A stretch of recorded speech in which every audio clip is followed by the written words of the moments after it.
Од Македонија до Соединетите Американски држави, преку Јужна Африка па се до Брунеј. Играта Cavern Tavern, што ја создаде македонскиот тим од стартап компанијата Final Frontier Games, е вистински хит меѓу љубителите на игри кои се играат на табло. Прогласена е за една од најдобрите 10 игри во светот кои се финансирале преку сервисот Kickstarter за 2016 година. За само еден месец колку што траела кампањата, тие собраа преку $100,000. Тимот е лоциран во мал стан во Скопје. Кога влеговме во станот, Тони, Војкан, Ивана и Маја веќе се подготвуваат да одиграат една партија. Играта значи е сместена во таверна, во измислен свет, што самите ние си го измисливме. И сега играчите се всушност таму вработени. Значи работат во таверната, са во тој свет има елфови, дворфови, значи како на Толкин светот, нешто во тој стил. Оваа игра е комбинација од повеќе фактори, значи се битни среќа, тактика, треба да имаш јак фокус за тоа каде ќе изиграш, треба да се планира однапред околу 3-4 потези што би играл. Кај нас тука не се запознавани луѓето многу со друштвените игри, повеќе ги знаат тие монополи, простите, ама тие се баш она заостанати стари игри. Има многу голем напредок во све, значи во механики, тактики и слично. Исто како видео игра, само се вака гледаш у физичка копија, да. Додека ни ги објаснуваат правилата на играта, четворицата посакуваат да одиграат една партија со нас. Мене ми се падна овој намуртен лик од играта, но за да можам да им се приклучам на дечките и да играм, ќе ми треба малку подолго време, бидејќи играта не е толку едноставна, но од она што може да се види дека многу динамична и многу интересна. Во тимот на оваа стартап компанија има економист, политолог, PR експерт и програмер. Пасијата за ваков вид на игри посакале да ја претворат во бизнис. Создавањето на играта траело со месеци. Од идеја, од концепт на играта до завршување на игра која може да се игра со луѓе траеше околу 6 месеци. Тука подлежи на тестирање, на балансирање на играта, на механики, променување, измислување.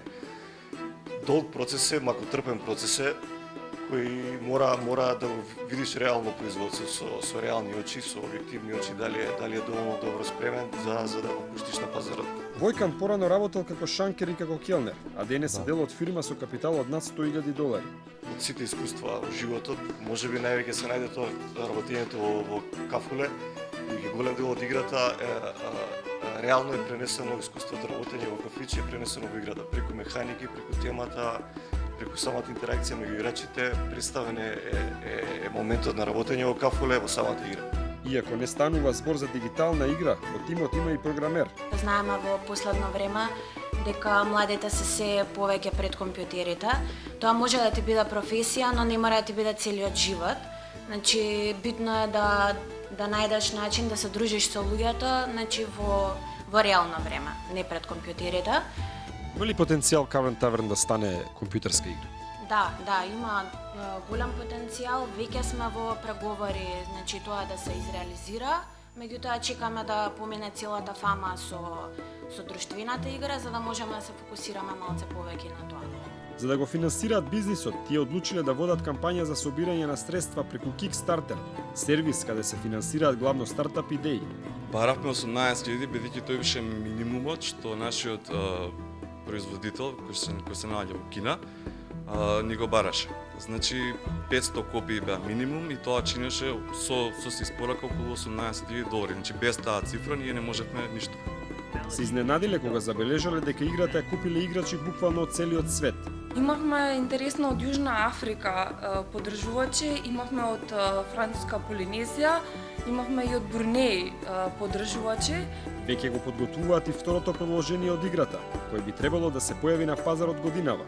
Пак имаме кампања на Kickstarter во април и очекуваме да се движиме во тој правец, да станеме издавачка куќа, значи да пласираме што е можно повеќе друштвени игри, па не само на Kickstarter, туку воопшто, значи да се шириме во тој сегмент. Велат дека родителите не очекувале дека еден ден пасијата за играње игри ќе ја претворат во сериозен бизнис. Преходно не ни знаеа, а и ние не ни кажувавме многу што правиме, да не ни зборат као нешто, земи се едни работа. Класика, значи македонски муабет. Али мислам дека се изненадија и они позитивно кога видоа што направиме.